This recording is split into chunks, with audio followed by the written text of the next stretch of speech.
October 1st, 2013 City Council meeting to order. The Honorable Tom Girani presiding. Our invocation this evening will be by Father Andrew Bartek of St. Nicholas Orthodox Church at 1018 Barber Lane. And please remain standing for the Pledge of Allegiance.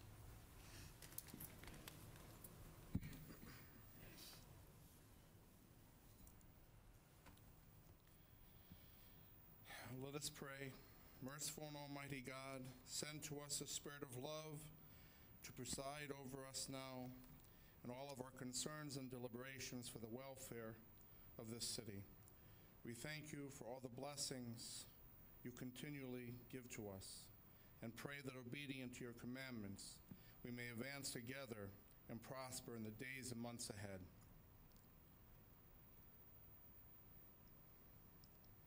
For you are a good God, and we give glory to you, Father, Son, and Holy Spirit. Amen. Amen. I pledge allegiance to the flag of the United States of America and to the republic for which it stands, one nation, under God, indivisible, with liberty and justice for all. Thank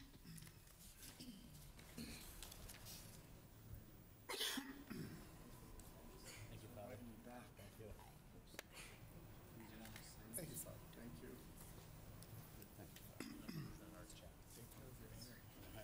Thanks, Father. Thank you, sir. Start with roll call. Mayor Girani. Here. Councilwoman Barber. Absent. Councilman Girl. Here. Councilman Hugg. Here. Councilman McFarland. Here. Councilman Morris. Here. Councilman Odekirk. Here. Councilwoman Coleman. Here. Councilman Turk. Here. First is approval of minutes. Is there a motion that the minutes of the special meeting held on September 16th and of the regular meeting held on September 17th, 2013 stand approved as recorded? So moved. Second? Motion and seconded to approve. Councilman Girl. Aye. Councilman Hugg. Aye. Councilman McFarland. Aye. Councilman Morris. Aye. Councilman Odekirk. Aye. Councilwoman Coleman. Aye. Councilman Turk. Aye. Mayor Girani. Aye. Motion carried. Next, council committee reports. First is Diversity and Community Relations report. Okay, our committee was comprised of Councilman McFarland and Councilman Hugg and myself. We met this evening at 4:30. We bumped it up in the planning conference room, and we had a very wonderful, spirited meeting this evening. And Tom White from Three Rivers, one of the okay, what here? Oh, it's good. It's good. Tom White from Three Rivers was there, and we've been talking about getting the Black Contractors Association some work here in town. And basically, they gave us a nice presentation from the Harvey Brooks Foundation. It's quite extensive, and it will be online, and members of the council will be getting a copy of this presentation. And what we decided was that we're going to make this part of our strategic plan for the next 5 years when we start working on that. But basically what came out of today's meeting was very positive, and basically what it is getting these kids educated. And so Mr. White came up with a plan. He took it back to his unions, and they're going to start a program where they can do some apprenticeships and go to the schools. There's a lot of local schools that they're going to be working with, so they can teach these skills, teach these kids the things that they need to get into these unions and apprenticeships, like the contractors, the electrical, the plumbers, and the pipe fitters, and the escapes me right now, but anyway, all the union trades. And he's been very, very helpful, and it was a very productive meeting, and we have quite an agenda for future. It's a long-range plan, but at least it's a start. But basically, it all goes back to education and programs that are going to be provided for, not only for the youth, but for adults that are out of work and need some help.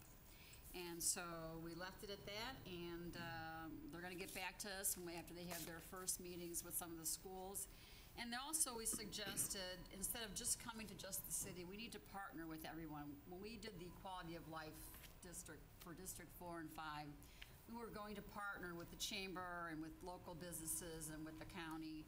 And since we're all in this together, and we all have a piece of this pie, we suggested also that they go to the school boards, they go to the businesses, CED, the county board, so that not only the city is responsible for this, but all of us as a whole can work together so that everybody can profit from this. And not only profit, but so we can get people back to work. And that concludes our report. Thank you. Public Safety Committee report. Thank you. Mr. Mayor, the Public Safety Committee comprised of myself, Councilman Girl, Councilman Morris, and Councilman McFarland attended also tonight. Met at 5:30 here in the council chambers in the executive session room. Two issues were on the agenda which we discussed. One was Chief Benton's request to extend the police eligibility list. The list is coming up on a year old. The request was to extend it for another year. And the thought being, we spent about $30,000 or $35,000 last year testing. The list currently has over 200 candidates on it. We've gotten to about 30 or 35. So they've done some background checks, the police department, and they're confident that the next 30, 40, 50 candidates are viable and good candidates. And just as a reminder, all of the people on the list are currently police officers in other surrounding jurisdictions, but we're doing a lateral transfer. So we voted on that, and the committee approved their recommendation. It'll be coming to council, but the idea of keeping the list together for one more year. And Chief Benton did make a side comment that he's gotten a lot of complaints from neighboring police chiefs who are complaining that the best officers are either coming to Joliet or they're applying to come to Joliet. So I think it's good what we're doing, and I commend them, and hope they keep going that direction. The other issue had to do with a contract to tow abandoned vehicles here in Joliet. Staff made a recommendation. There were a lot of questions that were raised by members of the committee, and there was a vote to table the recommendation for the time being. There's going to be some further investigation. So I expect it to come back in front of our committee in the future. That's all. Public Service Committee report. The Public Service Committee comprised of Councilman McFarland and myself met at 5 p.m. this afternoon to review the contracts, change orders, pay estimates, and final payments. Found them all to be in order, recommend their approval. We also reviewed an application for a drive-through permit for the Sparkle Car Wash, 2831 West Jefferson Street. Recommend its approval. It's on our agenda this evening for the car wash and the application. And we also had a brief presentation by staff concerning parking management services to have a firm, it's called LATS, I think it is, LATS Incorporated, to look at the parking garages, the parking decks, the surface parking, and to see what they recommend to bring back for management of the parking facilities. They would also collect violations in terms of the tickets for the parking, turn them into the city. A lot of unanswered questions, but they're going to come back next month with a presentation to see what that would cost and what savings it would be for the city. Thank you. I show no other reports. Okay, at this time, I'd like to introduce David Nelson, a local businessman who would like to introduce someone. Thank you, Mayor, City Council, staff. We have the privilege of having an exchange student from Italy living with us, going to JCA. She's from Milan, and she wanted to visit the City Council, the city. Took her to the Rialto today, a couple other businesses. I took her to Coola's and a couple other business people that I know, and introduced her, and just the library and stuff. And she wanted to see what a meeting was all about. So this is Joanna Mantina from Milan, Italy. Nice to meet you. I'm not giving a speech. I just wanted to say thank you. I've never been to a city council meeting before, and it's a pleasure to be here. So thank you, everybody. You're welcome, and your English is very good. Thanks. Krista. Next is agenda items and reports. First is a presentation by Senator Pat McGuire for the Springfield end of session report. Senator. Good evening, Mr. Mayor, members of the council, staff, members of the public. I appreciate you giving me the opportunity to participate in your meeting tonight.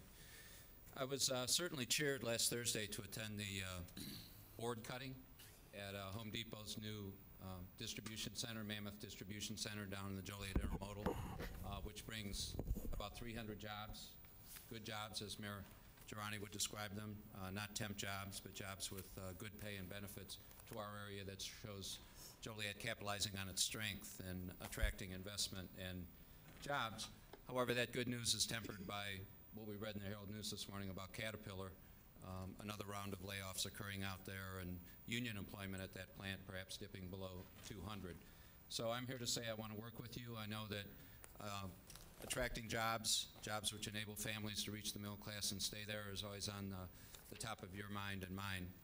What I'd like to do tonight more specifically is give you an update on some state properties and state projects that seem to me to carry great relevance to the quality of life here in our city. And if I've missed any, let me know. And I want to start with the Collins Street Prison, formerly known as the Joliet Correctional Center, of course. As we know, a fire occurred there on July 25th, which showed state government at much less than its best. A week after the fire, we had a meeting here at City Hall. Mayor Girani attended, City Manager Thanis attended, the fire chief and the police chief, and we certainly didn't play patty cake with DOC and other state officials, and we got their attention. And since then, cooperation between the Illinois Department of Corrections and our local fire department and police department, cooperation has been much improved. So if, God forbid, there's another occurrence, such as the fire that occurred back in July, both sides will be better prepared to deal with that situation. I've also learned that thanks to the pressure applied to the state of Illinois, that maintenance crews dispatched from Stateville are visiting the Collins Street Prison much more frequently than they were before. So the grass is being cut, the weeds are being cut down more often, patrols of the property are occurring more frequently to prevent vandalism. Now, as I was quoted as saying in the Herald News last week, this is occurring because the property is still in the hands of the Department of Corrections. I confess that for a while I thought that we wished to speed the surplusing of the property from the Department of Corrections to CMS, Central Management Services, the state's landlord. But if that happens, the maintenance, the security patrols might stop. Again, the maintenance crews and the security personnel are being sent down by Michael Lemke, the warden of Stateville, to Collins Street, and Central Management Services simply doesn't have those resources. So it appears that for the time being, it's best that the Collins Street Prison stay in the hands of the Department of Corrections. The long-term fate of the facility, of course, is to be determined. I'm sure you recall that my predecessor, Senator A.J. Wilhelmi, created a Collins Street Task Force, of which Representative Larry Walsh and I now chair, and we're going to meet on October 30th to explore the many ideas that have been forwarded as far as the future of the museum. As far as the other correctional center in our city, which the state has closed, that of course is Illinois Youth Center Joliet out on McDonough Street. That's still in the hands of the Department of Juvenile Justice, which was cleaved off from DOC a few years ago. So again, it's better that it's in the hands of DJJ right now than it being in the hands of Central Management Services. I checked with Springfield today. I was pleased to learn that a full-time stationary engineer still reports to IYC Joliet every day, taking care of the property. And last week, a number of us area legislators were in a meeting with Tony Godinez, the head of the Department of Corrections, and we asked if there are plans, which you've probably heard about as well. There have been reports that DOC is interested in using IYC Joliet. His answer, quote, verbatim, definitely maybe. We asked him to explain, and here's the situation. There's a court case called RASHA, which has to do with Department of Corrections offenders with severe mental health problems. This case is expected to be cited by the end of the year. If the verdict is a certain verdict, DOC will look at moving its offenders with severe mental health problems to Illinois Youth Center Joliet. So this isn't for sure yet. It depends on the outcome of the court case, but that's part of what Director Godinez was referring to when he said definitely maybe. Another possibility is this. There's a law called PREA, Prison Rape Elimination Act, which will compel DOC to take the 17-year-olds, which are in DOC's adult prisons, out of those adult prisons. DOC is looking at Illinois Youth Center, Joliet on McDonough Street, to house those, I think it's 125 17-year-olds as well. And it could be solely those offenders, those adult offenders with severe mental health problems. It could be solely those 17-year-olds who are in adult prisons. It could be both. It could be neither. And believe me, I'll keep you posted. Capital projects. I know we're all pleased to see the construction proceeding on Joliet Junior College's City Center campus, and I met with leaders of the college just about a week ago. We're working to ensure that the next capital bill, underline, italicized, next capital bill has money in it for the Joliet Junior College City Center campus. The most recent appropriation approved by the Illinois General Assembly back on May 31st was for the remaining projects in the 2009 Illinois Jobs Now bill, Governor Quinn's signature public works bill. The Joliet Junior College City Center campus is not in that bill. So again, Representative Walsh and I, Senator Jennifer Bertino-Tarrant, and our other area colleagues, we're pushing the Senate leadership to develop another capital bill and to make sure that Joliet Junior College remains on top of that list. Also, the Rialto, we've been pushing DCEO, the Department of Commerce and Economic Opportunity, to complete its grant-making process so that the governor's office will be in position to release money for Rialto. I hope that that's imminent. The money was appropriated in a bill passed several years ago. Some of the civic convention centers in that bill have already received their money, such as Peoria and Rockford. Others have not. Rockford hasn't, or no, Rockford has and Peoria has. The Quad Cities has not, and obviously we haven't yet either, but we're keeping the pressure on DCO and the governor's office. And finally, of course, Chief Judge Rick Shainstedt proposed a means of funding a new courthouse in downtown Joliet. Asked Representative Walsh and I to introduce that bill, and we're evaluating that bill, talking to leaders in Springfield. We want to make sure that when we introduce that bill, passage of it is likely, not chancy. So as I mentioned at the top of my remarks, Joliet certainly has its many strengths, but also has its challenges, and I trust that as we continue to work together, we'll overcome those challenges. Senator, Yes. as far as the Rialto goes, last week I got a phone call from Lou Bertuca from Yes. the governor's office. He said that they were going to release that $2.2 million. Really? Now, you know the process better Okay. than I, if it goes to the governor's desk and it sits there until he signs it or what. Okay. But he told me that they're going to release that $2.2 million. Okay, I'll call Lou tomorrow. Questions? Sure.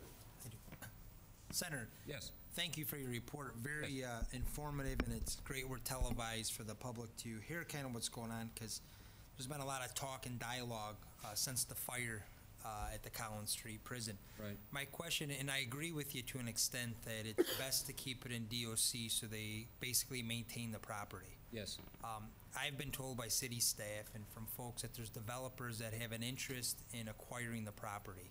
Are we hindering that movement by not getting the property in the hands of central management so we could then dispose of it and possibly have a developer come forth and do something with the property? I appreciate your question, and if there's a solid commitment from a developer, let's move ahead and surplus the property so that it can be conveyed from the hands of the state to perhaps the city or a developer. I appreciate your point, and I hope you understand the rationale I offered, that we don't want Collins Street Prison to become more of an eyesore or more of a hazard. That's why I emphasize for the time being. Right. For the time being, it seems best to leave it in DOC's hands so that the maintenance and the security patrols continue. Thank you. Senator, the study ULI did, it's going to take almost $4 million to get that property ready, and I think that's the big holdup, and maybe Tom wants to address that. The developer does not want to spend that $4 million to get it ready for him to move in. Mr. Mayor, members of the council, Senator McGuire, the issue that was raised in the ULI report was the stabilization of the historic walls that surround the prison site, as well as the administration building that was built decades ago, and that is almost a $4 million ticket. I think some of the developers that have looked at the site understand that they cannot take on a project of that magnitude and also invest in the property. So I think what we're doing, and what the mayor and I communicated to the governor's office and to Senator McGuire and his colleagues, is that we're looking for that help, getting it in the hands of the right people who will help redevelop the site, but also some assistance in stabilizing the historic parts of the prison property. Mayor, I have Mayor? a question. Yes. Does that building have landmark status? I believe it does. I'm not sure. I don't know. I was just wondering if we could make it landmark status, maybe there'd be some grants, some federal grants available to help with the maintenance and restore it. Yeah, I have a conference call scheduled with the head of the State Historic Preservation Agency to explore that. Okay. Thanks, Senator. Yes. Councilman? Senator, at the end of session, do you have any updated status on riverboat expansion? I'm glad you mentioned that because I forgot to. We are scheduled for 6 days of veto session, October 22, 23, 24, and November 5th, 6th, and 7th. And I talked to a wise man in Springfield today, and I asked if riverboat gaming, if the gaming expansion bill will come up. He says it's unlikely. Now, the gaming expansion bill, which would create 5 new casinos, and of course the one most dangerous to Joliet would be the one in south suburban Cook County, essentially on Route 80 between us and Indiana, right? That bill passed the Senate with less than a veto-proof majority, but it hasn't passed the House yet. So advocates of that bill have a lot of work to do if they wish to get it passed in veto session. They've got to get it through the House. Thank you. Anybody else? Thank you, Senator, for the update. We really appreciate it. Thank you all very much. Thank you. Thank you, Senator. Krista? Next is Council Memo 423-13, position vacancies. It's recommended the city manager be authorized to fill 4 part-time crossing guard positions as well as up to 8 additional substitute positions to be deployed as needed. So moved. Second. Questions? Mayor, if I just may add, I was at Taft School this last week. We do have a shortage of crossing guards. We had one anyways, but there's a growing population in some of these schools. In Taft, it's gone up by about 30% in the last 5 years, and we definitely need these people out there for the safety of our children. I recommend this council pass the measure. No question. It's been motioned and seconded to approve. Councilman Hugg. Aye. Councilman McFarland. Aye. Councilman Morris. Aye. Councilman Otterkirk. Aye. Councilwoman Quillman. Aye. Councilman Turk. Aye. Councilman Earl. Aye. Mayor Girani. Aye. Motion carried. Next, under public hearings, Council Memo 425-13 is an annexation, classification, and annexation agreement for 245.459 acres located at Patterson and Laraway Roads for Centerpoint Joliet Terminal Railroad, LLC. Mr. Mayor, members of the council, if I may add some information. This is a very exciting project of adding 245 acres to the city's corporate limits. It adds what's been known as the Port of Will County for the last several years. It's property that the Centerpoint Properties has acquired and has plans for redevelopment and incorporation of the property into the intermodal complex that's been developing since 2008 along Patterson Road and Centerpoint Way and other parts south of downtown Joliet. I think we saw the fruits of that effort last week when the Home Depot facility opened, which Senator McGuire referenced. What's before you now, though, is taking the 2 sides of Patterson Road, one that's been partially developed on the west side, the old Olin Chemical property, and then looking at the east side that is undeveloped for future development. What's before you this evening is a public hearing on the annexation agreement and the annexation and zoning of the property. It would be zoned as IT zoning, consistent with what we've done for the remainder of the intermodal complex. There's an annexation agreement that there is a draft that's been circulated. It does need some attention. We need another 2 weeks to finalize that document so you have a final version of the document before you vote on it. So I'm asking for the annexation, the zoning, and the approval of the annexation agreement to be tabled until the City Council's October 15th meeting coming up in 2 weeks from tonight. But there's a 4th item on the agenda dealing with the intergovernmental agreement between the city and the County of Will. The property is subject to a special use permit that was approved by the county in 2004 to allow underground mining of part of the property that has been acquired by Centerpoint. The then developer of the property, Gerard Keating, has formed a company called Mining International, and they've gone about 300 feet below the surface and just have done basically an underground mine operation that's been in business since he opened in 2004 and has developed it. What's coming to the city is an obligation that was committed to in 2004. What was committed to was the county was to receive a minimum of $75,000 in retail sales tax from the sale of stone or rock that's generated by these mines every year, and that's to be paid from the 1% sales tax the county would receive from the sales there at the property because of the property being in unincorporated Will County. There was a restriction placed on the special use permit by the county board in 2004 that prohibited the owner of the property, whether it's Mr. Keating or Mining International or a subsequent purchaser like Centerpoint, from pursuing annexation of the property by any other municipality.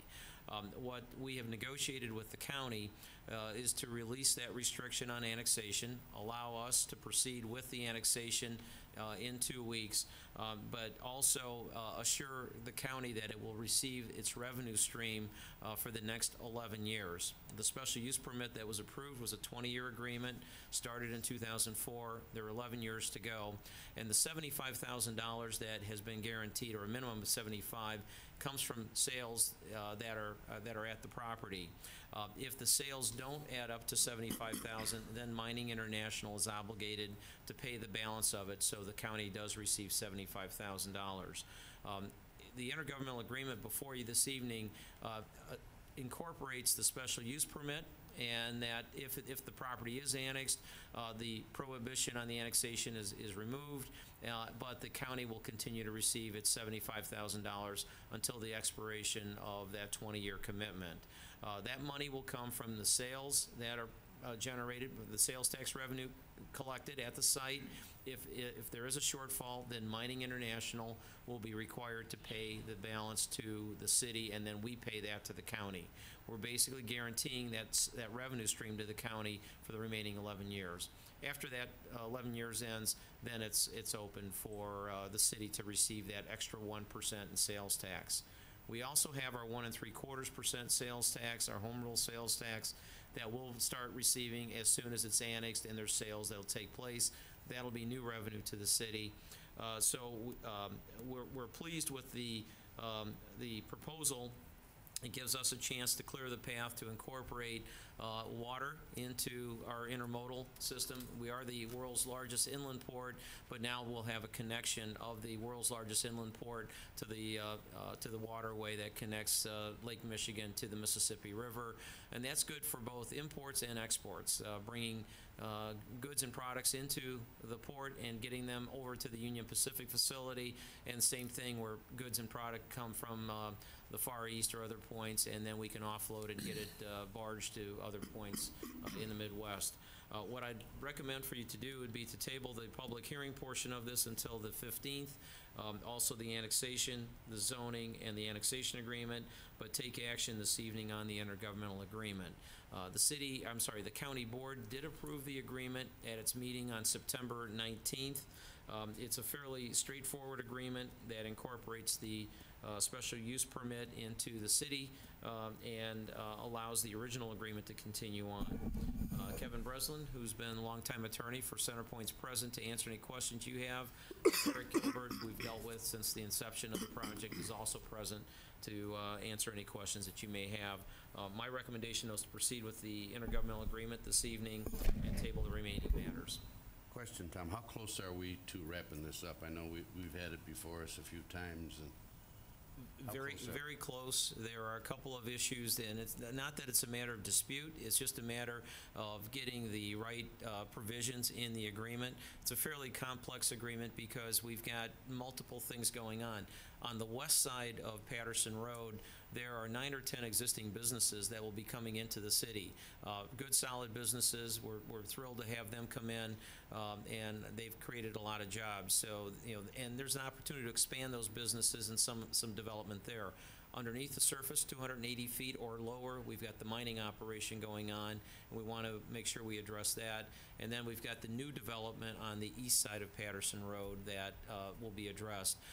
What the remaining issues deal with some traffic issues that we need to resolve, and typical things that we've dealt with before when dealing with large projects like this one. Kevin, you want to? Mayor, members of the City Council, Kevin Breslin on behalf of Centerpoint. Good evening, and thank you again for allowing us to come before you.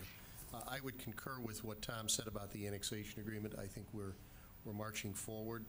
I think we've got a good plan. We've got a couple of issues to just mostly communicate on, as he's indicated. I wouldn't necessarily consider them to be differences of opinion. I think we just have to sit down and have some final status talks with our counterparts at the city and bring it to fruition. I'm confident, Mr. Mayor, that we can bring the annexation agreement back to you at your next meeting. We'll certainly work very hard with Tom and Jeff Plyman and the other members of the staff to conclude it promptly and bring it back to you. In terms of the IGA, I couldn't have summarized the circumstance any better than Tom has. Obviously, he's a better lawyer than I am, so he did a fine job of summarizing the agreement. Frankly, I'm encouraged by the level of cooperation that we're seeing between the city and the county.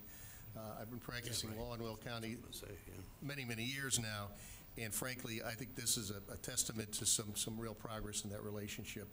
I hand it to the mayor and the council and the staff for having achieved certainly a much more complementary relationship with your sister government in Will County. This is one of those things where people sat down, rolled up their sleeves, figured out a way to get rid of an impediment that was keeping property from properly developing, which was this restriction on annexation. It's not good for the property, it's not good for the city, it's not good for the county in the end, and this relieves that pressure and yet gives the county a continuation of the revenue stream that they wanted. Tom says, as he indicates, annexation would also bring a new revenue stream to the city, which is unaffected by the burden of the sharing with the county. So the city's home rule share is totally separate and apart and isn't encumbered by any of the obligations to continue the 11-year commitment. So, Mr. Mayor, thank you very much. If any other questions, council members? A question. Tom, the intergovernmental agreement is number 8, and there's no attachment. We don't have it.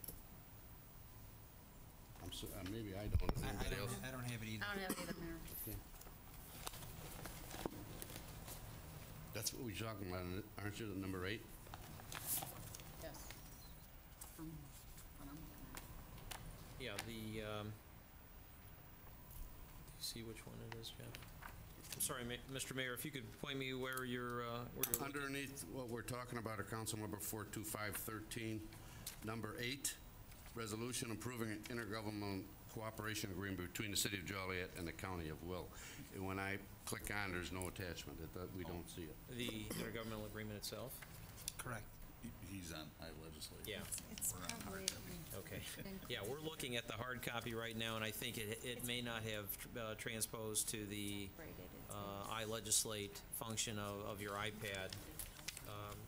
The intergovernmental agreement is a 6-page agreement that basically, as Mr. Breslin indicated, removes the impediment to annexation, allows us to move forward, and then it allows the sales tax agreement to go into place for the next 11 years without any other restrictions.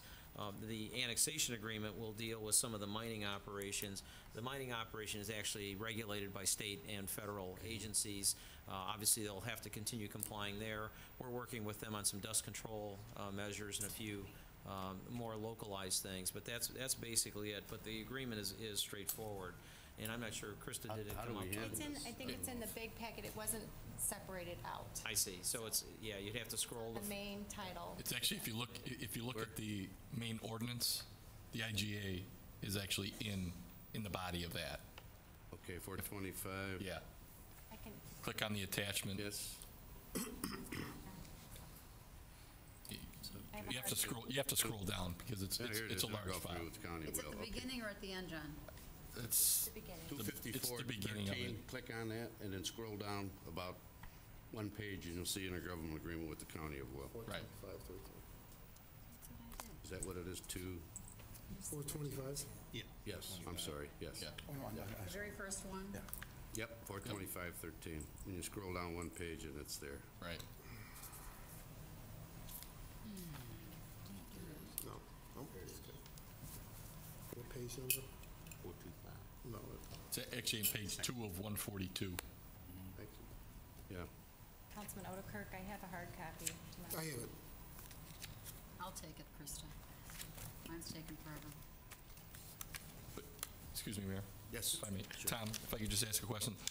the gist of the business deal is that we're going to basically pay them their $75,000 that they would have coming to them under the agreement, and we're going to use the sales taxes generated from the site to pay that. That's correct, and if the sales tax is insufficient to cover the minimum threshold of $75,000, then Mining International will be responsible for paying the balance. There's no So basically, there's no downside for the city. It doesn't appear. There is none. Right. Just for clarification, Sure. Tom, so that would be the additional 1% above our home rule, right? Yes. In other words, the county maintains its 1%, and we get our additional 1.5%. There's, in the 6.25% state sales tax, as everybody likes to talk about it, there's a 1% of the 6.25% that goes to either the host municipality, if the retail business is in the city limits. If it's not, if it's unincorporated Will County, it would go to the county. The county's been receiving that. It would be no different than a convenience store located in unincorporated Will County that we would annex. That sales tax revenue would then come to the city of Joliet after annexation has been approved. And if it came up short on a given year of the $75,000, and Mining International would cut a check to us, we'd be a pass-through. That's correct. Question, the only question I had then, should Mining International cease to be a company, where does that leave us? Yeah, then at that point, the special use permit is terminated through abandonment. The special use permit that creates the obligation to pay the sales tax to the county would cease to operate. So the city would not owe the county $75,000 a year if Mining International went out of business. So the intergovernmental agreement, if that should happen, would dissolve along with the special use permit? Correct. Okay, thank you. So what we're looking at is tabling 1 through 7, and then a motion to pass the intergovernmental agreement. Correct. And I believe there will be a public hearing at the October 15th meeting. There may be some folks that may want to comment on the annexation. They'll certainly have that opportunity at the public hearing on October 15th to do that. Why don't we, Your Honor, if it pleases the council, why don't I'll suggest making a motion to table items 1 through 7 under Council Memo 425-13, and then we'll have a second motion that will approve the intergovernmental agreement between the city and county. Second? Any questions about that?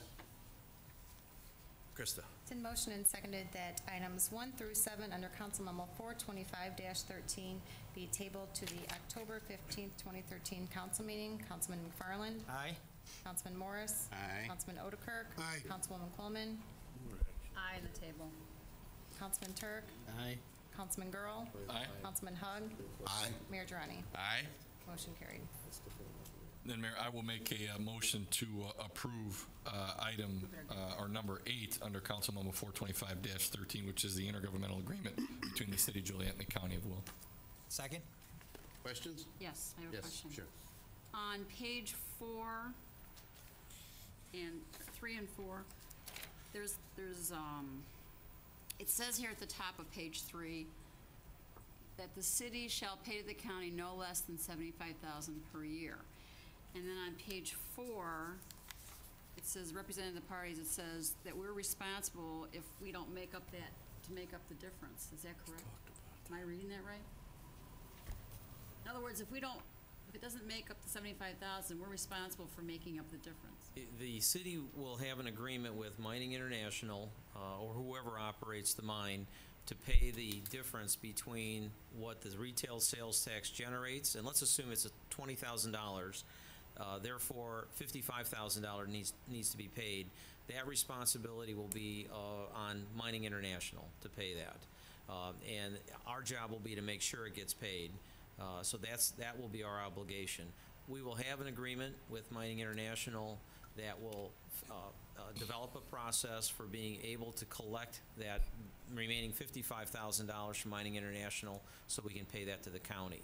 Our goal here was to make sure that we didn't expose city assets to the obligation to pay the $75,000. And we'll have that secured by Mining International. So even if they don't make it, they're still responsible for making up the $75,000? Yes, and they have been, and they've actually had to do that over the last few years. With the economy having a downturn, they weren't selling as much stone as they had when they first opened, and they've had to make that up with the county. Does that say that in here? Because I'm just skimming over it. Yeah, we'll have a second agreement that, that will come back to you that will, excuse me, that will obligate Mining International to take care of that. Our commitment to the county, the county was agreeing to get out of the transaction, but they wanted to make sure that if the city was assuming that role, that the city would follow all the terms and conditions of the special use permit that was approved by the county board in 2004. Part of that was guaranteeing that $75,000. And I was asked directly by county board members, will the city be there to help us collect the $75,000? My answer was yes, because we are asking them to forego a revenue stream that could have gone on for a long time had there not been this side agreement to allow annexation to move forward. The big benefit for us is being able to take 245 acres, Port of Will County, and incorporate that into the intermodal complex, which I think will help CenterPoint be able to market the undeveloped portion of their holdings going for the next several years. Councilwoman, at the end, the last sentence on page 2, and continue to the first sentence on page 3 reads, if sales tax payments do not reach the minimum threshold of $75,000, the operator of the mine, currently Mining International, will be required to make up the difference and pay the balance to the county. Okay, thank you, because I didn't see that part. Just saw the other parts. Thank Anybody? you. Sure. Anybody else? It's been motioned and seconded that item 8 under 425-13, a resolution approving an intergovernmental cooperation agreement between the City of Joliet and the County of Will be adopted. Councilman Morris? Aye. Councilman Otterkirk? Aye. Councilwoman Coleman? Aye. Councilman Turk? Aye. Councilman Girl? Aye. Councilman Hugg? Aye. Councilman McFarland? Aye. Mayor Durrani? Aye. Motion carried. Next, Council Memo 426-13, an ordinance approving the Route 53 Laraway Road Business District Plan and establishing the Route 53 Laraway Road Business District. It is recommended said ordinance be adopted. So moved. Second. Questions? It's Christopher? been motioned and seconded to approve. Councilman Public Otterkirk? hearing. Aye. Right? Councilwoman Coleman? Aye. Councilman Turk? Aye. Councilman Girl? Aye. Councilman Hugg? Aye. Councilman McFarland? Aye. Councilman Morris? Aye. Mayor Durrani? Aye. Mr. Mayor, members of the council, there is a public hearing that's part of this particular proposal. We've talked about this a couple of times already. This is for the convenience store complex that opened up right before the race at Chicagoland Speedway. It's to create the 1% additional sales tax. Seems like it's sales tax night tonight, but the 1% additional sales tax on non-fuel sales at that facility to help offset the rebate that we've agreed to with the owner of the fuel of the gas station. There is a public hearing that's part of this, and it'd be appropriate to ask if anybody's present. I don't think anybody is present to comment on it, but if they are, make sure that they have that opportunity. Anyone here wish to comment on this? No. Okay.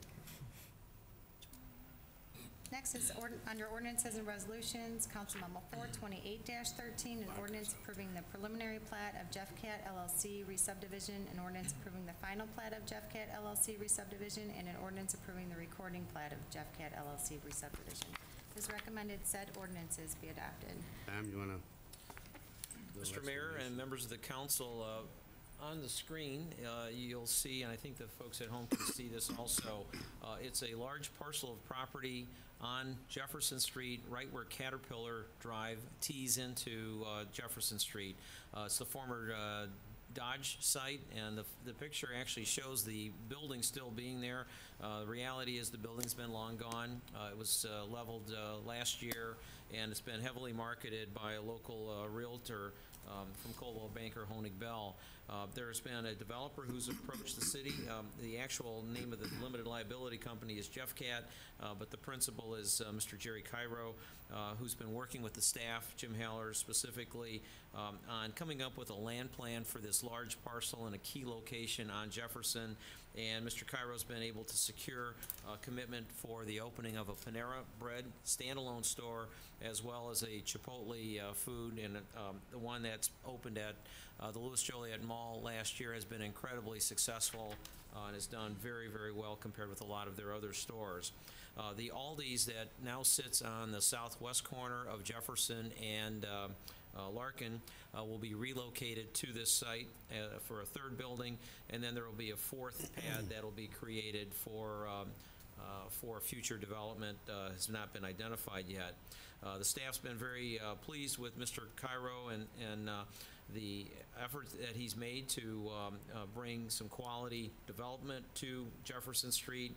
What's before you today is subdividing the property into lots, and you have a preliminary plat, a final plat, and a recording plat before you that will allow him to develop each building on a separate lot and also have stormwater management incorporated into the facility. There was a public hearing before the Plan Commission on September 25th. No one appeared in opposition. The Plan Commission unanimously recommended approval of the plats. Staff is doing the same.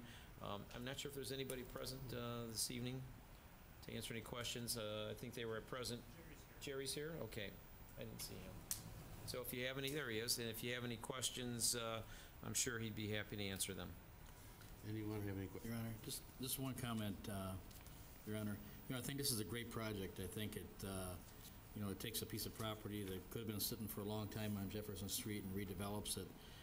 The only, Tom, I've noticed staff has, I'm sure, looked at the elevations and the facades and everything.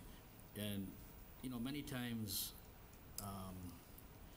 we'll get like a chain restaurant or a chain store in the city of Joliet, and we'll see a similar chain store in a neighboring community that looks totally different than the one Joliet has, and I think our residents deserve whatever they call that A product or whatever it is, and so hopefully this will be their A product stores. And I don't know if we can tell by these.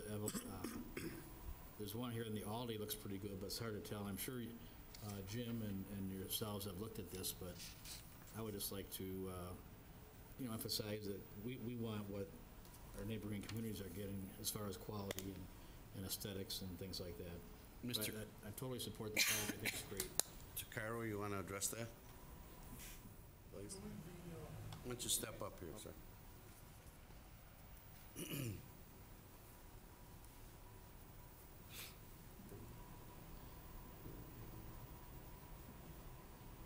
Mr. Mayor, Council, I believe the buildings are high quality, made with first class products. They're built to last a long time. You can see what we built across the street, the quality of it at the Starbucks. I don't believe should be any issue.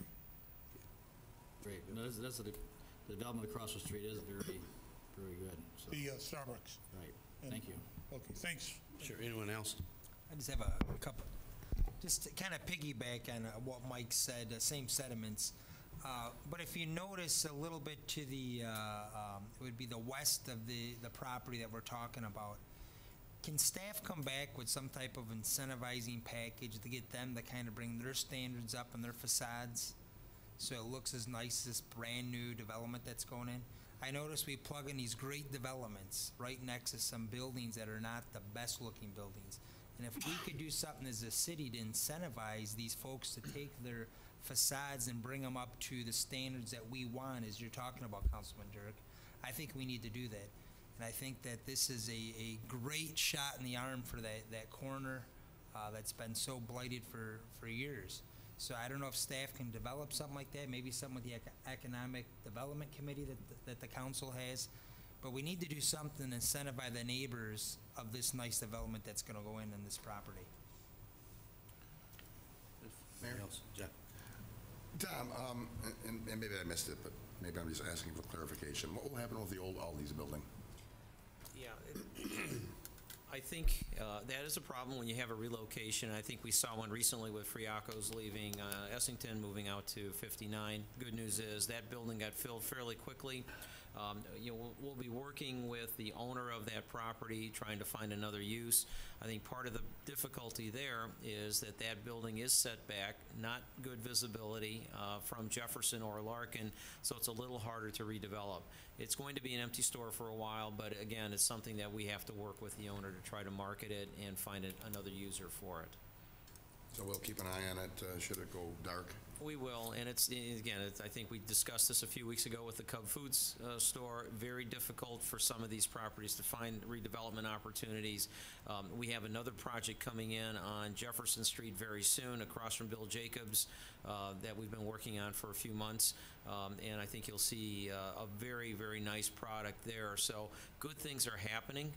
I think when we started the process with Terry Darcy back in 2009 or so, looking at the VW dealership going into Saturn, it helped the confidence level for Jefferson Street and attracted some attention of developers. So we're going to keep doing that, but you're right, every once in a while when we have a win like this, we might have a loss with another building that empties, but again, we have to keep pushing those too. Well, I'm presuming Aldi, they know what they're doing.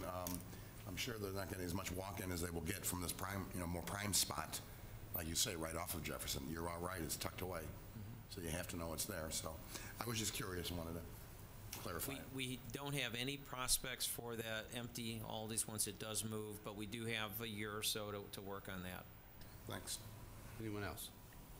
Need a motion? Is there a motion? So moved. Second. It's been motioned and seconded, said ordinance be adopted.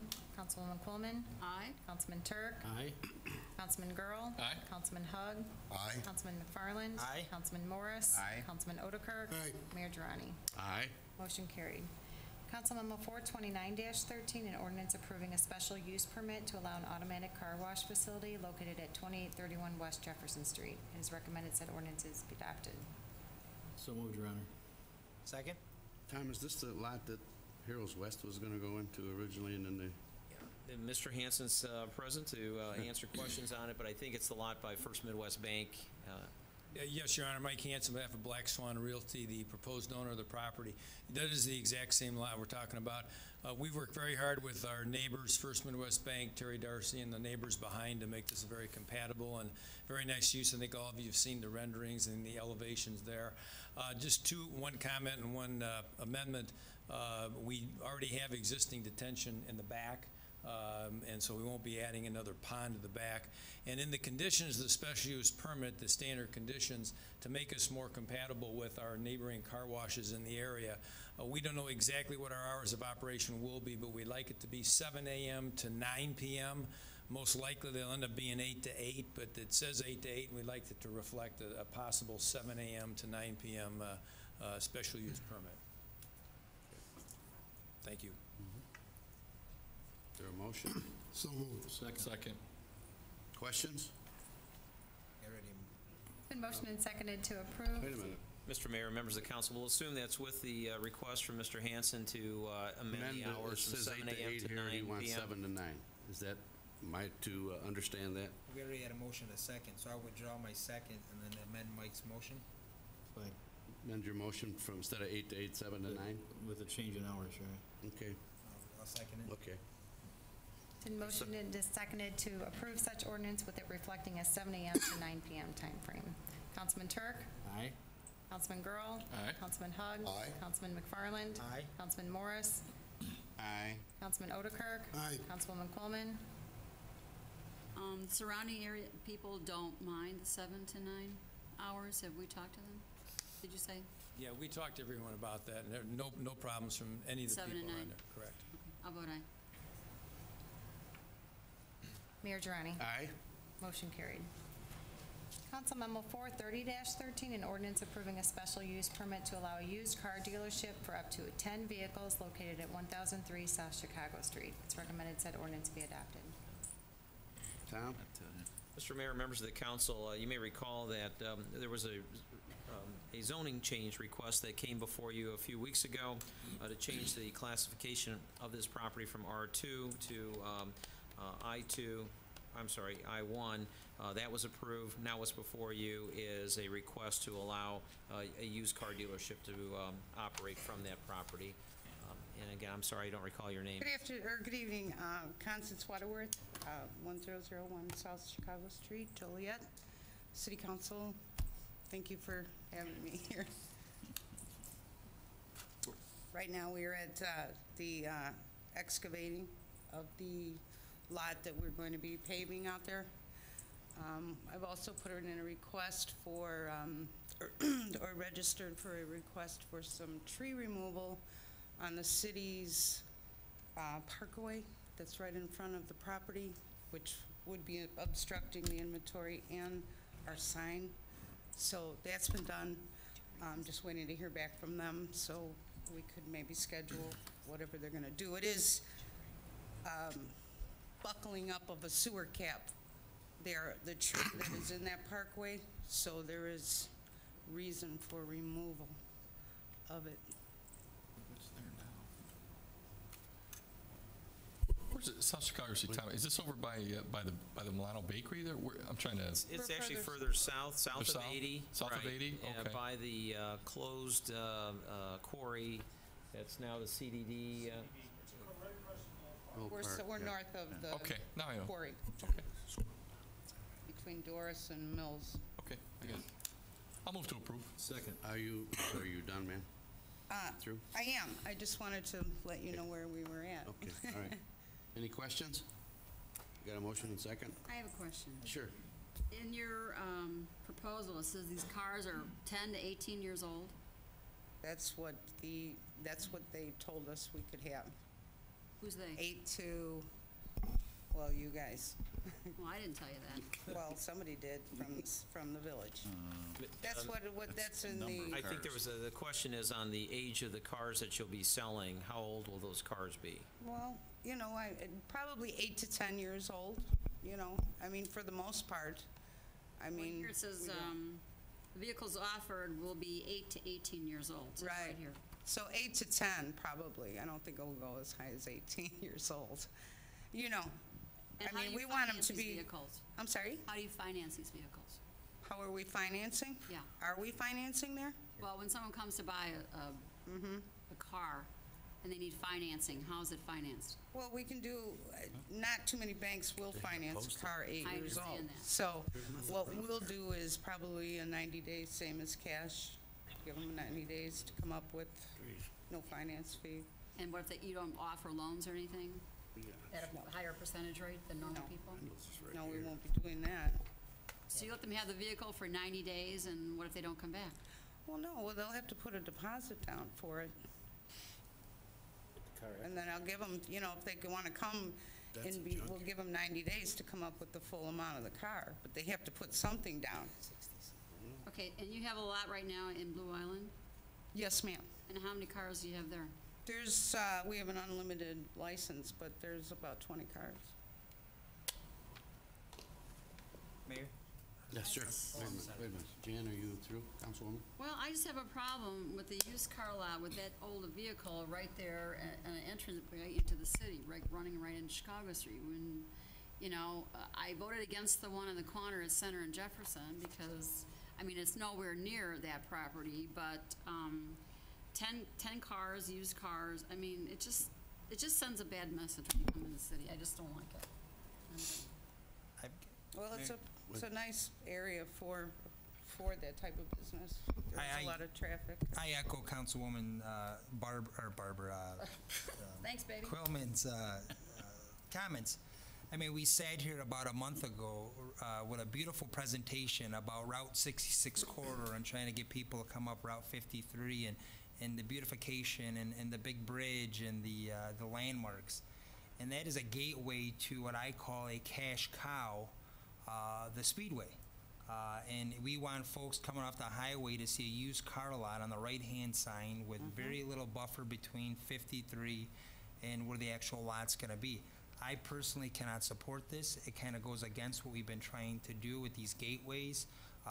You know, I would like to see what the group that put that plan together thinks of us putting a used car lot with cars at the age that you're mentioning there. It just doesn't go, and I cannot support this. Anyone else? We have a motion and second. I had a question. Oh, sure. And I'm looking through it. You know, what about the service end? Service? There'll be no service. We're just strictly, you know, doing the cars. And Tom, what are we doing to, that's a good point that's been brought up. Tom Thanos, what are we doing to kind of police or monitor the landscaping and the look? Absolutely. We spoke with that. I spoke with that with Ms. Newberg. she called me just the other day to make sure that we would do something in the front because of the Parkway tree that, I have requested to have removed because it is buckling a sewer and it's also obstructing a view of what would be the inventory and our sign. So we did speak about planting some daylilies and, dialing up the parkway, which we would. However, the tree is very, very high, and a lot of our traffic is trucks, north and southbound. So the removal of the tree, instead of cutting it up, is gonna be a better thing for us, because then they can see, because they sit up so high, if you cut the tree up, they still won't be able to see. But we're not gonna be buying junker cars. What are we doing with the building? Are we improving? Building's going to be the office. If I could help out a little bit here, Councilman Hug asked about the landscaping. Item number 4 on the list of conditions requires the owner to submit a landscaping plan and have it fully implemented after approval by the city staff within 90 days of the approval of the ordinance. So if by some chance you approve this evening, Ms. Wentworth will have 90 days to get a plan in, have us approve it, and get the landscaping installed within that period, which actually it's probably a lot shorter than that because of the onset of winter and planting being, probably the next 4 weeks is probably the optimal time to do that. I guess I'm trying to remember. Can you help me, Tom? When we talked about this a meeting ago or so, I do recall that we changed the zoning. Did we know the particulars at the time? Do you know of what the zoning was being changed for? I'm not sure. Jim, did we know what was coming in at that point? Yeah, we did. This property has been industrial before. The former owner just wished to have residential rental apartments in the back, so we changed it probably back in the early 1990s from industrial to residential. And it was a combination of, I think it was R4 if I remember correctly, and some R2 zoning. But again, to even back up further than that, those of you that know the area from way back, that used to be a tavern for the longest time. That's been a commercial property forever and ever. On one side you had Atlas Steel Corporation, which is to the north of it, which was a pretty heavy industrial use at the time, and then you had what was the Vulcan Quarry to the south of it. So that whole area has always been industrial. This commercial use did not seem out of place. The request was reasonable, given the past land uses at that location for all these years. And Jim, I think Councilwoman Quillman and Councilman McFarland raised a fair question. How would you answer that concern about that being one of the gateways into the city? Well, again, if you assume that it's commercial property, is this an unreasonable request? And the answer from staff would be probably not. It would behoove us then to make sure that she follows the landscaping plan, that she keeps the landscaping in place, and that she runs a nice, clean used car lot.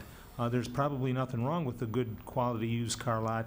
The age of the cars don't necessarily denote that it's going to be improper use, and we do have a lot of used car lots in more prestigious locations than this. So it really would be incumbent upon the staff to make sure that through property maintenance rules and requirements that she run a nice clean operation.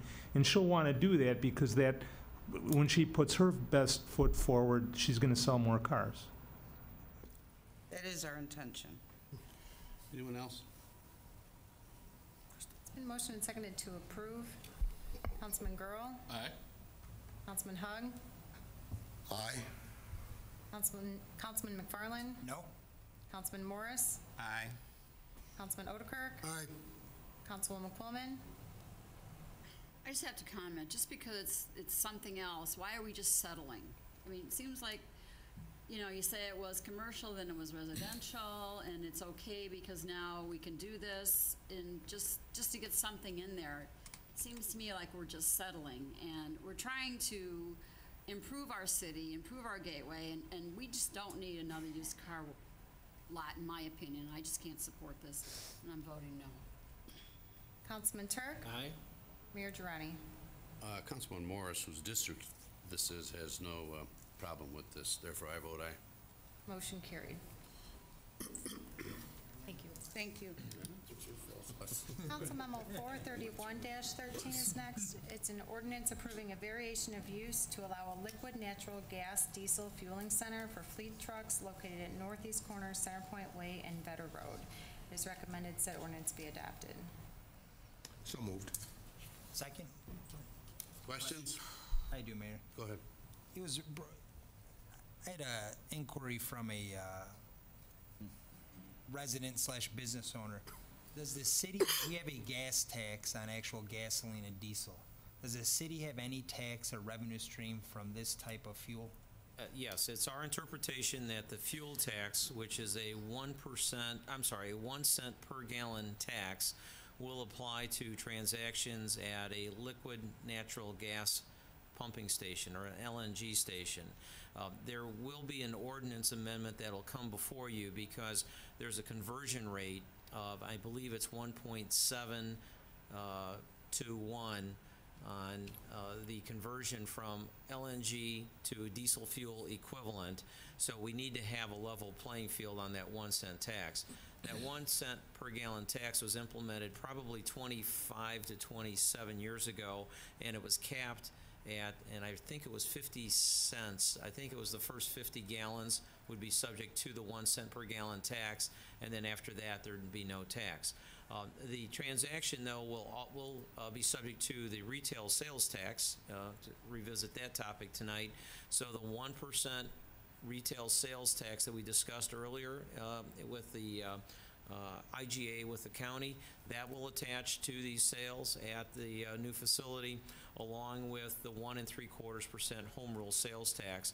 So what's being proposed is a very nice revenue opportunity for the city for additional retail sales tax and home rule sales tax to come in. This is at a great location. It's right in the heart of the footprint of the Centerpoint operation. In many conversations we've had, we're seeing more fleets that are operated by major corporations converting from diesel fuel to LNG, liquid natural gas. And I think you're going to see that trend to continue. Companies like Waste Management have started that process in the conversion. This is basically a facility that keeps up with technology, allows us to compete with the best that's out there, and we're very enthusiastically supporting this particular proposal. Transfuels is the quality company in the business. You can see a rendering of what one of their typical stations looks like. The tanks themselves have to be above ground because LNG cannot be stored below the surface of the ground. So that's why you're seeing the tanks there. But it certainly is something that helps us migrate away from total dependency upon fossil fuels and gives us a chance to get into the natural gas arena. I think you'll see another proposal from Transfuels coming before you in another area where there's a lot of truck traffic, and the staff's working with Transfuels on that project. But this is something that we think fits in very nicely with the Centerpoint operation. Attorney Tom Burney, who I've known for many years, is present to answer any questions that you may have. And he's also brought Transfuels representatives to give you a little idea of what's being proposed. Good evening, gentlemen, lady of the City Council. Tom Burney, as Mr. Thanis said.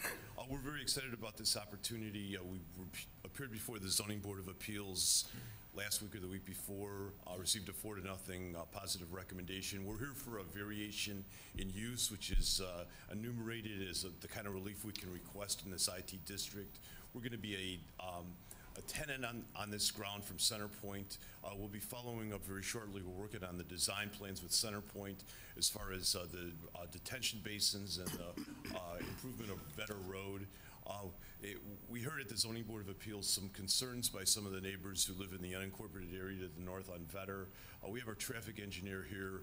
We do not expect there to be any type of traffic, truck traffic, traveling from or north on Vetter Road. This is a project that has substantial amounts of redundant safety features incorporated into it. This will be the, if you were to deign to approve it, this will be the fourth facility approved in the Chicago area. We're looking for the very best industrial areas, and Joliet is certainly up at the top. Bensonville, McCook have approved these. We actually were secured an approval here in Joliet from your Zoning Board of Appeals, where they have final approval on a variation over on the Rock Springs Road location. So we're very excited to be coming to your community, and we hope that you feel the same way about us. Any questions? Tom, if I read this correct, you're looking at a future gas station and convenience store. That would be phase 2? That's correct. That's correct. We believe that the convenience store is permitted as a matter of right. It's just going to have to go through staff's vetting to be sure they approve of it. Anyone else? Question about the truck traffic. How are you going to keep them from not going there? Well, Vetter Road isn't just it's a small 2-lane road. There's no reason why trucks would be coming to and from there. We have our traffic engineer here from Sam Schwartz Engineering, a very well-respected. You may remember them in the old days as being Metro Transportation. They've looked at the traffic. I believe that she's estimated 2% of the traffic is going to be coming to and from the north. Vetter Road is not designed to handle that kind of truck traffic, and if you have any other questions, we can have Ms. Means come up here and answer your questions. Well, we have a Route 6 right now that's 2-lane, and we have all kinds of truck traffic going down that one to cut over to 355. So just because the road's not made for that doesn't mean the trucks aren't going to use it, and we have issues right now down on Schweitzer Road with all the truck traffic coming in from Center Point. I was just talking to our commander beforehand, because a lot of these trucks are going around, they're using roads they're not supposed to use. So that's my concern. Ms. Coleman, this is 5 acres out of a 3,000-acre area that the city sees as its future industrial development. This is an area that is going to generate substantial amounts of traffic if it's successful. It's a win-win for. Excuse me, I have no problem with this. I'm just concerned about the traffic. So what I was going to suggest is maybe you could work with our police department, because they have some ideas about how we can control some of the truck traffic down in that area. Okay, and then if you also look, when you look at the circulation plan, it's designed in a way that is not going to encourage traffic that way, but I'm sorry I misunderstood your concern. Thank you. I didn't get to finish. Okay. Anyone else? Just one quick one. I want to just thank staff. I think this is a great location. I know there was some dialogue possibly of putting something out by Commerce off Holbolt Road, which I don't think it fits. So kudos to you guys for finding a compromise. Well, thank you, and that is the other site that'll be coming before you soon, and we've studied it, and we've talked to the businesses in the area, and there seems to be a feeling that the businesses are welcoming this, because that area at Rock Run Business Park is really it's a commercial destination for a lot of truck traffic, and we think that it would fit in. It's a debate to have at a future date, but I just wanted to make sure that you knew that is the second site that'll be coming before. And I've heard concerns from residents, and I've heard concerns from the junior college with the truck traffic that's going to be coming off the expressway. Where this one's going, and we can debate this later, but where this is going, you've already got the trucks. I mean, this is just an amenity to feed them fuel. Where this other one's going to be a destination, and that's my concern.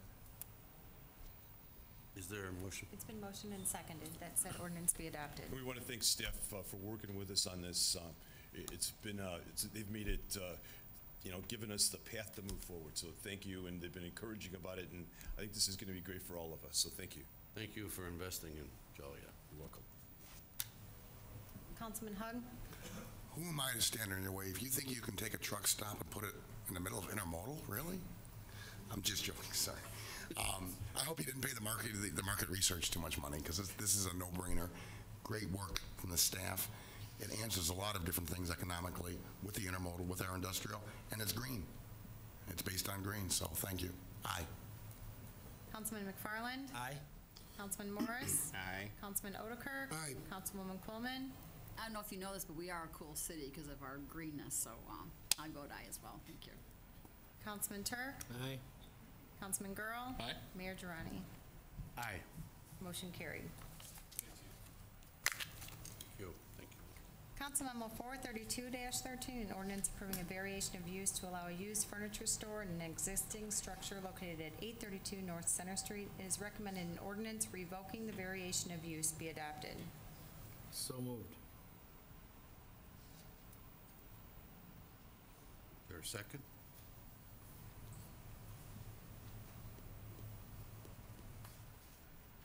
Is there anybody here?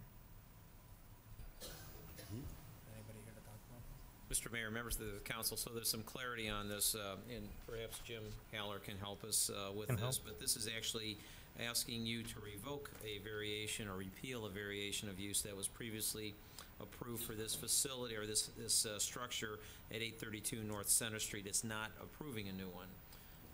That's correct. And what ended up happening, if you remember at last month's meeting, we had a proposal at this location to come in for a real estate office and an apartment up above. This is a commercial structure that's been there as a commercial operation for many, many years. Back in the 1970s, we granted this variation use for the furniture store. And what we'd like to do is, so they would not have the ability to do that by right anymore, is revoke it. And so we approved the variation of use for the real estate office, and this would repeal the opportunity for somebody else, either them or somebody else, to sort of reclaim it for a furniture store, which is a little bit higher retail use than the real estate office would be. So we just thought it would be good housekeeping to repeal this ability. Second.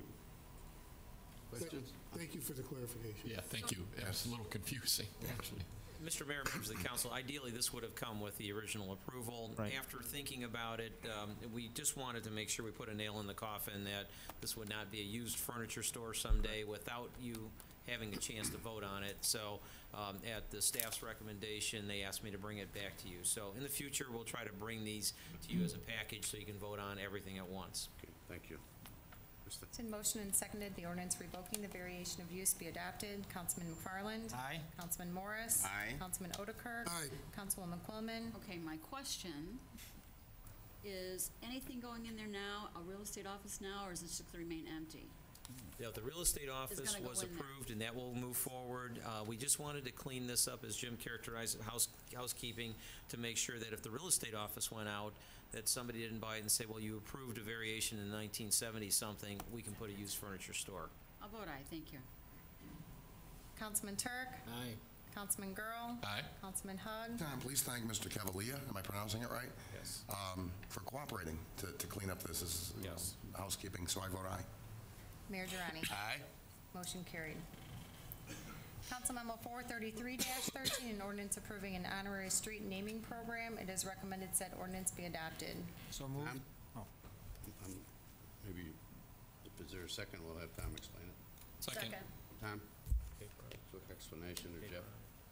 Mr. Mayor, members of the council, the Land Use Committee has been working on this with the staff for quite some time, and it's for the purpose of developing an honorary, clarifying the criteria for designating an honorary street in memory of or in honor of someone. In the past, we've had criteria, but they seem to be a bit subjective.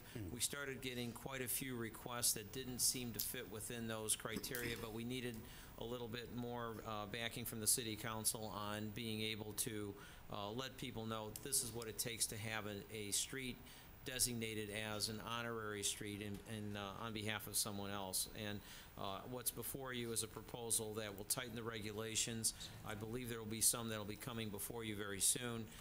I know we have one asking to transfer a designation from Pastor Doris's former church on Cass Street to the facility that he was able to build on Stryker.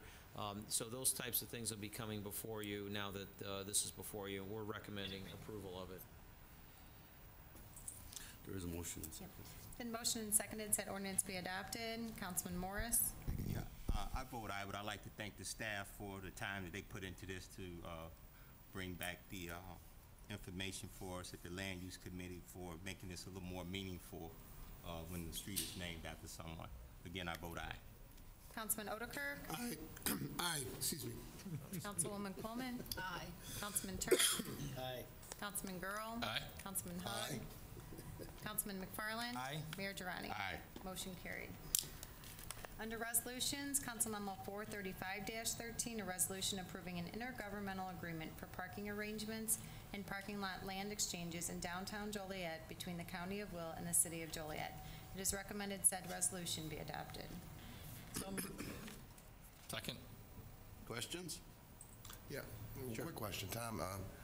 I think I know the answer already. This doesn't really touch on the parking issue that's going to come on down as we develop downtown for the judicial area, does it?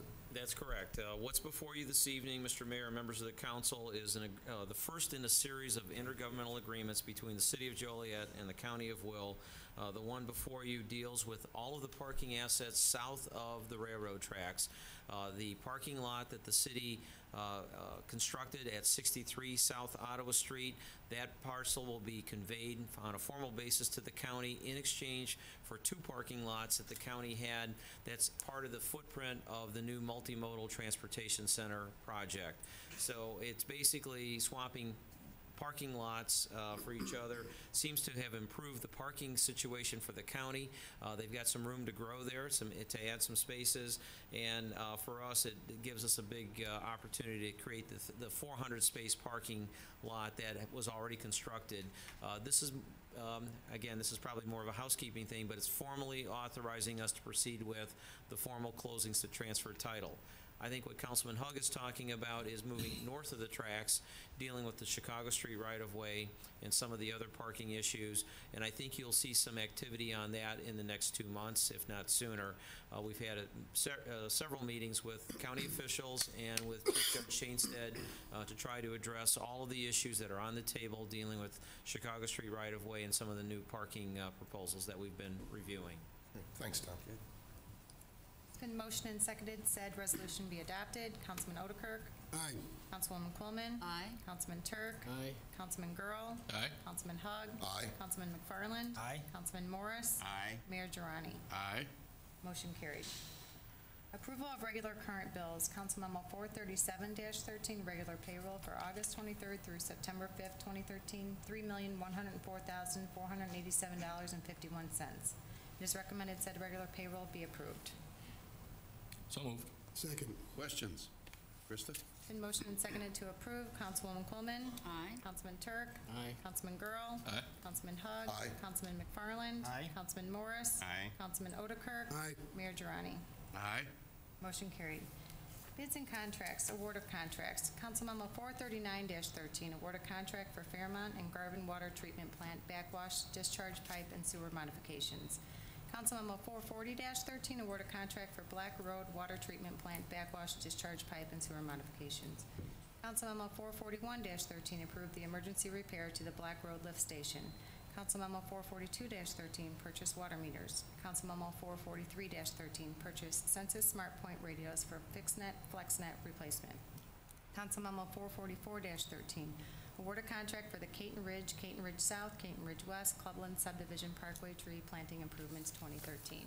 Council Memo 445-13, award a contract for the Morgan Street Sanitary Sewer Outfall Replacement. Council Memo 446-13, approve agreement for the Draper Avenue Water Main Replacement. It is recommended Council Memos 439 through 446-13 be approved.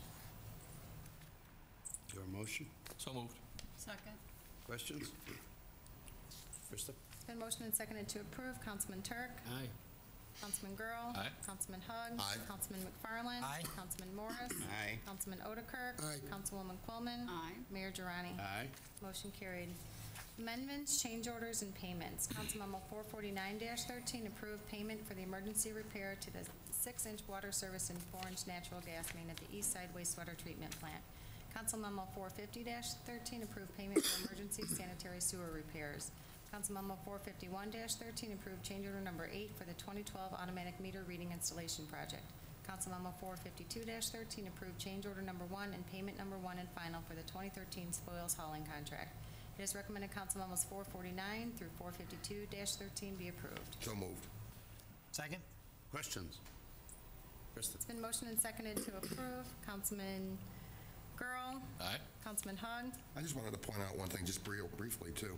On 449-13, kudos to the Public Works Department. They caught a 4-inch that could have, gas main, they caught it preventatively. That 4-inch gas main we're talking about, it hadn't started leaking yet, but it was rusting through, so kudos for being alert. Aye. Councilman McFarland? Aye. Councilman Morris? Aye. Councilman Otterkirk? Aye. Councilwoman Quillman? Aye. Councilman Turk? Aye. Mayor Girani? Aye. Motion carried. Licenses and permit applications, Council Memo 454-13, application for a drive-through permit for a Sparkle Express Car Wash at 2831 West Jefferson Street is recommended to be approved. So moved. Second? Questions? It's in motion and seconded to approve. Councilman Hug? Aye. Councilman McFarland? Aye. Councilman Morris? Aye. Councilman Otterkirk? Aye. Councilwoman Quillman? Aye. Councilman Turk? Aye. Councilman Girl? Aye. Mayor Girani? Aye. Motion carried. Next is a presentation for the City Council Chamber Safety Plan by Chief Brian Benton. Mr. Mayor, members of the council, in a conversation I had with Councilwoman Quillman a few weeks ago, there was a discussion regarding, now that we're in the new council chambers, just dealing with incidents that could occur here. Obviously, we're hoping none ever occur as far as need for emergency services. But what I did do is ask Chief Benton to make just a brief presentation on what might happen if there's a need for immediate action. So I'll turn it over to Chief Benton and let him take it from here. Thank you, sir. Mr. Mayor, members of the City Council, when the city manager first asked Ken Mihalich and I to work together on this plan, we were first thinking about perhaps a bomb scare or some type of a threat that would force an immediate evacuation of the chambers. As the weeks progressed and we worked on the plan, we saw several incidents occurring throughout the nation. The Washington Navy Yard shooting, the Kenyon Mall shooting, and we basically decided it may be more appropriate for us to present an incident where an active shooter were to come into the council chambers here, pose an immediate threat, basically show the options here on avenues to take, and just an overview on the need for such an incident. Our goal here today is to identify to everyone that our main objective would be to save as many lives as possible in the event that a critical incident were to occur, and basically that may be incumbent upon people in this room to act in a capacity they may not be mentally prepared to do. So what we'd like to do is give you some just understanding of what may occur, what to expect, and think it through in advance so that, God forbid, any incident were to occur, we'd be ready. From the law enforcement side, we've changed our tactics from the old set up a perimeter, contain the problem, and then wait for more officers. Right now, every officer in the Joliet Police Department is trained to respond to an active shooter or critical incident. And they would be coming into the council chambers here if an event were to occur within minutes. But unfortunately, when these critical incidents occur, they're over within minutes. So Officer Clement is always in the room here, or someone sitting in as security, and there's usually a member of the command staff here armed, ready to address the problem. So we know that our officers are all trained and they'd be ready to respond, but because of the incidents we've seen, specifically Columbine, we've gone through and prepared our schools for it, but we need to prepare ourselves and the public in the event the incident were to occur. City council shootings are happening more frequently as well. Here you see Kirkwood, Missouri, in '08. The shooter was actually a person that spoke regularly at council meetings. He was very vocal about issues and very passionate about the problems that he had in the council, and at one point just snapped. Walked in, he shot the officer that was stationed outside for security, and as you can see from here, he shot the mayor, council members, public works director. Ultimately, more officers responded and killed him. It happens in rural areas as well. And just this year, a citizen upset over his house being condemned walked into a rural township meeting and shot and killed the offender. But in this particular one, especially in a rural community, there's not that immediate response from law enforcement. So in this attack, it was incumbent upon the citizens and the members in that meeting to take out the offender. They basically tackled him and held him, took the gun away, and waited for the police to arrive. So like I said, what we want to do is make sure that everybody here has a plan in their head on what they would do in the event an incident were to occur. People will react differently. Some people will just immediately attack an aggressor, others may freeze. But if you don't think about it ahead of time and have a plan, you won't know what to do. How we would like you to respond. The Department of Homeland Security has come up with protocols for how to respond in a critical incident. The first is to evacuate the area immediately. We have designated areas, and we'll go through a map here real quick and to show you the expected egress areas in the event the incident were to occur. The second would be to hide, duck down behind the dais, duck down behind the desk, make yourself as small as target as possible and stay as quiet as possible. And the third would be to act if you had to, be the aggressor, throw a chair, throw a book, whatever you'd need to attack the offender. Some key points as you respond. When you evacuate, you need to know your escape route ahead of time. Leave everything that you have in front of you behind and keep your hands free. If law enforcement were to enter the room here, it will be a chaotic scene. Typically when these incidents occur, there's a lot of screaming, a lot of chair throwing, a lot of banging. Some people may activate the fire alarm. When these side doors here open, there will be an audible alert that goes over the loudspeaker system here, letting you know the doors have opened. So it will be loud and chaotic. The officers in the room won't necessarily know who the shooter is, so typically we're trained to look for the hands. So we ask that as you flee the room, leave your belongings behind and keep your hands up and open so that the police can see your hands and know that there's not a threat in it. We ask you to put your phone down, put your phone in your pocket. We all know of incidents where phones have been confused for guns in a chaotic scene, so please just keep your hands up as you evacuate. Hiding is another viable option. Obviously, if you're hiding in place and the offender were to move around the room, you would then become a target. But like I said, people will freeze under stress, and they may not be able to respond. They may not be able to get up and run. So if you are to hide, if you run into one of these rooms, close the doors behind you. We ask that you be as quiet as possible and wait for law enforcement to come through and announce that we're here before you actually come out. And then as a last resort, you may have to take action. If you're looking at your egress points in the room and they're congested, if you're exposed, there's no place for you to hide, your last resort may be to have to pick up a chair, pick up a book, throw a computer monitor at them, but have that thought in mind in the event that you were called upon to respond, and plan out in your head what you may do. There's a little diagram that we've kind of sectorized the room. The top of the floor plan is basically the escape doors to my right here. You see they're clearly marked with exits overhead. We might not often think to go out those doors. We're creatures of habit. If we come in these doors over here, we typically would react by running back the way that we came. We would ask that you split the dais here, and for the staff on this side of the room, to basically split down the middle and go out the egress doors to my right. You'll go out onto the roof here, and it leads in on the other wing of the building, but at least you'll be out of the harm's way, out of the path of any line of fire that were to occur. And then you'll notice towards the bottom of the screen, there's egress routes, how to get into the office over here, or if possible, if you're closer towards the door and you can get out, just head down the stairs. Evacuate the building and get out of the line of fire. But basically, the overview here follows a standard fire escape plan, but we want you to know your options that are available if a critical incident were to occur here in the room. Are there any questions that I can answer for you today, or anything I can clarify that was presented? I'd just like to say, I think that was a great presentation, Chief. Thank you. Yeah, yes.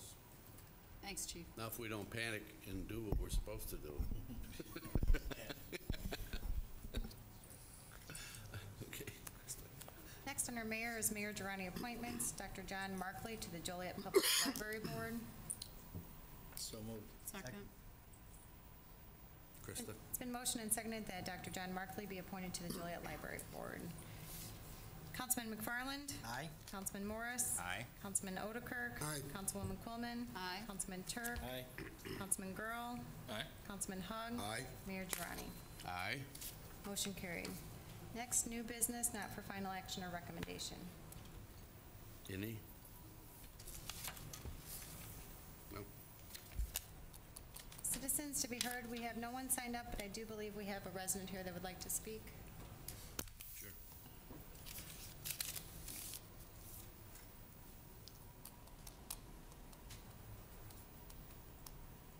Please give your name and address.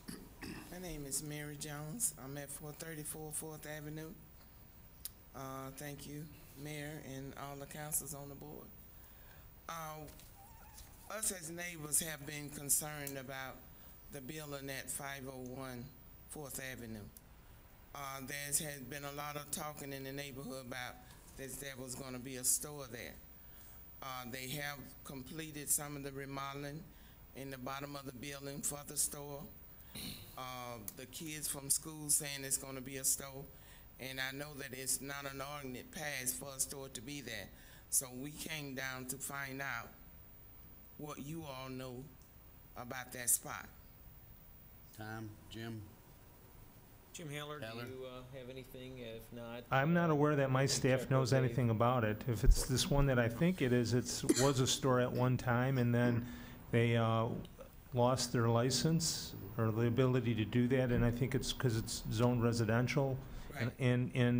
So I'm not aware that anybody's come forward to the city to talk about a rehab of the building for commercial or to get an occupancy permit for that, but I can check on that. And Ma'am, would you give him your phone number and he can check on it and get back to you? Yes, I will. I will appreciate that because they done finished the working in there. It's all done. Okay. Yeah, Alfredo has have conversations with the owner, and I've spoke with Ms. Jones, and I guess they just gonna do what they're gonna do. But Alfredo has assured Ms. Jones, I believe. Have you spoke with Alfredo Malesio? No, I haven't spoke to him, and I spoke Okay. to you several times. Right, and he's told them that it can't be open as a store, that it wasn't zoned several times. I know there was some talk about it was going to be a health food store. Right. No kind of store. Alfredo has assured me Correct. that, Jim, Tom. So, I mean, I don't know what else he could do in terms of getting the lady to understand. I don't know if she's not understanding him or what, but he's has assured me. I haven't personally spoke with her, but he has on several occasions. Is this 4th and Wilson? Right. yes. Yes. Is there a I language got a call barrier? about that also. Alfredo didn't say it was a language barrier. No. But It's not a language and I know barrier. Ms. He Jones speaks said that they very be well. in there working at night, and Alfredo has went by there Well, different they're times. finished with the work. Yeah. They have completed it. I mean, they painted a big Yes. fluorescent East side of Hickory. color. Just lights up the whole neighborhood. Mr. Mayor, members of the council, I'm sure Mr. Haller will have inspectors out there first thing tomorrow morning to see what's actually going on, and we'll stay in touch with Ms. Jones to make sure she's apprised. We just don't have any information here tonight, but we'll follow up and let everybody know. Appreciate that. Thank you. Thank you. Do I need to give you my number? It's Jim Haller, yeah. Next is mayor and council comments. I have no comments, Your Honor. Councilman Hug? I would just extend my condolences to retired Chief Larry Walsh's family, friends, and former co-workers.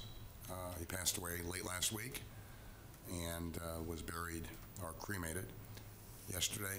And from my understanding, he was quite the innovator, Chief, Yes. when he served. Yes. So my condolences, that's all. I just have a quick question for Mr. Thanis or Mr. Plyman. I've received a couple complaints, and I believe Councilman Morris might have met also, from a couple businesses on the corner of Joliet and Jefferson Street, specifically about Jefferson Liquors at 83 Jefferson Street. My understanding of the police calls, there's been averaging one a week, 43 calls in this last 8 months. What can we do? The city passed an ordinance previously to try to squash the problems in the size of the alcohol containers that are served, which evidently is not solve the problem. Is there an ordinance? Is there a way to kind of stop this nuisance in this area? I mean, it's affecting the businesses downtown. The neighboring business, Quality Quick Print, she's ready to sell her building. Is there anything we can do or Well, if I could respond to those comments, Councilman, Joliet, like all other Illinois cities, has been given the authority to issue liquor licenses to businesses in the city. And one of the rights that a business owner acquires when they are licensed by the city is that they have a continuing right to operate as a liquor establishment, in this case, it's a packaged liquor store, provided they comply, the business complies with city ordinances and state laws. And so we very often have a situation where a business is in compliance, but its customers are not. And that might be part of the situation here where that business attracts customers who then, near the business, cause other sort of problems for the city center. And so it becomes a very difficult law enforcement issue and management issue.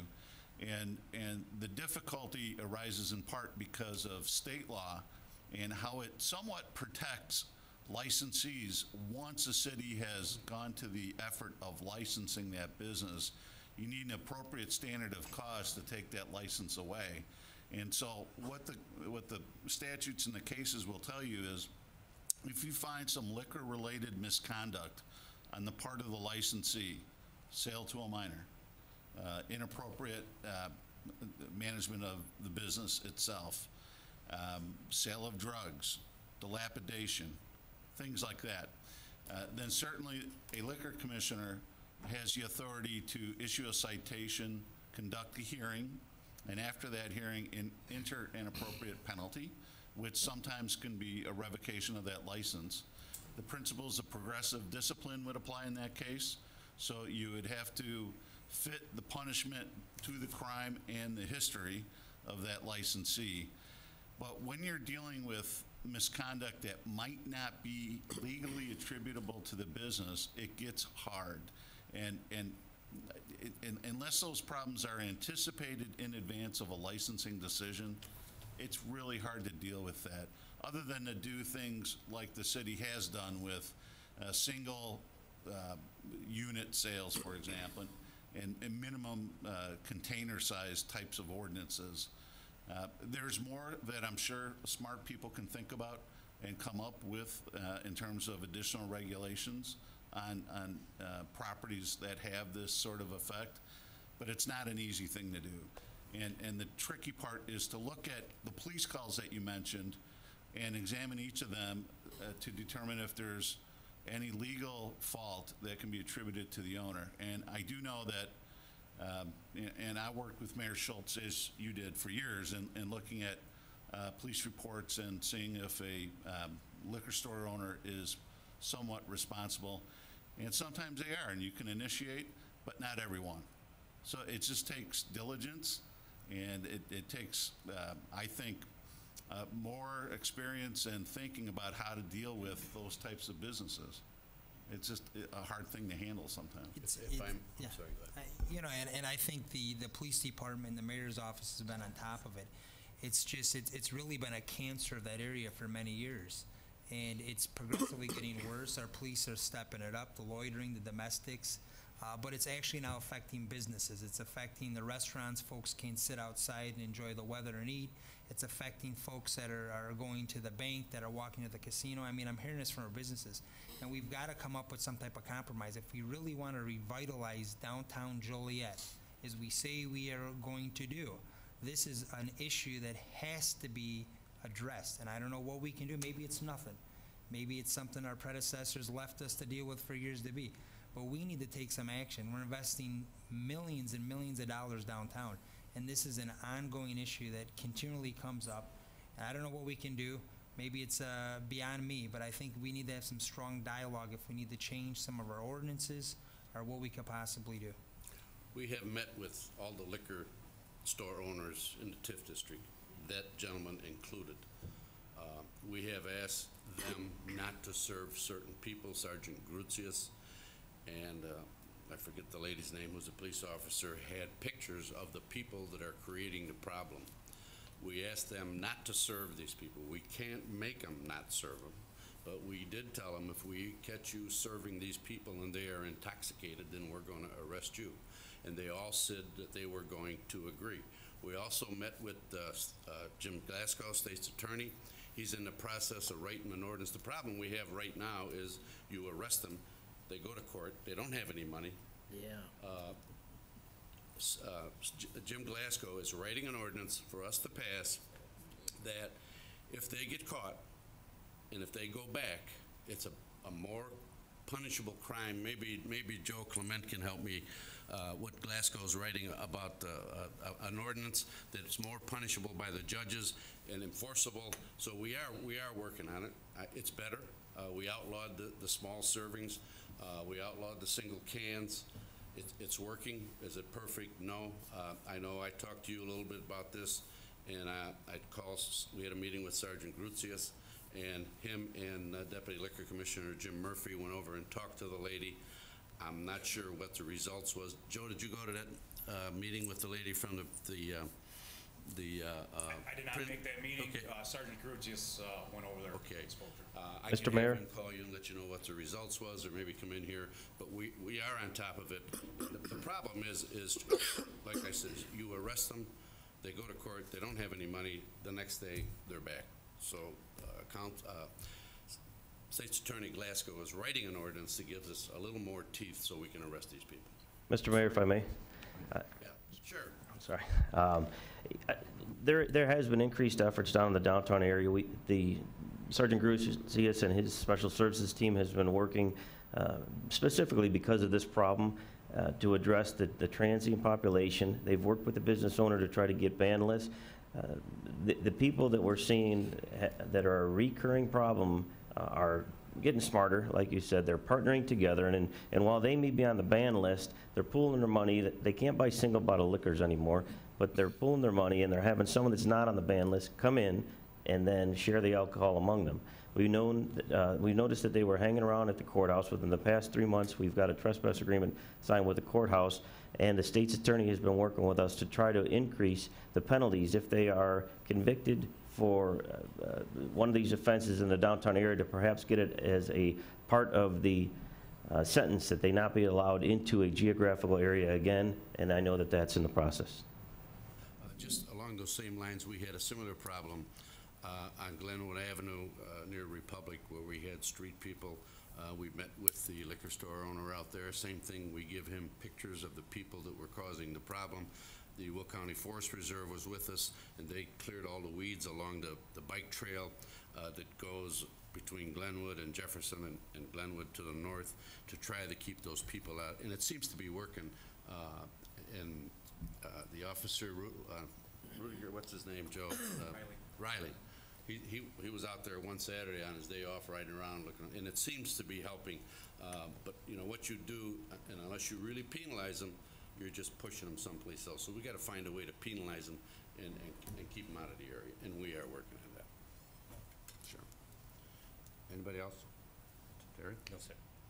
Yeah, thank you. I just also want to extend my condolences to the families of Joliet Fire Department Chief Walsh and Joliet Police Department Lieutenant Lekancic, who also passed away this weekend. And then on a lighter note, to thank retired Captain Tony Jerisha and the people who volunteered their time for Family Fun Fest at Silver Cross Field Saturday. It was a really nice event, and kudos to the people who volunteered out there. Thank you. A couple things. Tom, I mentioned to you about a meeting with the people at Laraway School. Yes. And do you have an update? Yes, the meeting will be held on October 22nd. I believe we're looking for a site, whether, the school had some, when we talked to them before, they had some issues about after-hours events, so we may end up at Stone City. But we will be inviting the folks that are on Schweitzer Road and that general area, the same invitation list that we had before. We'll have CenterPoint Properties representatives there, also have Union Pacific representatives in attendance. So that'll be October 22nd.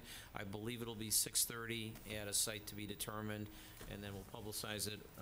Mr. Hansen is working with us on getting word out to all the few remaining residents that are still in that general area.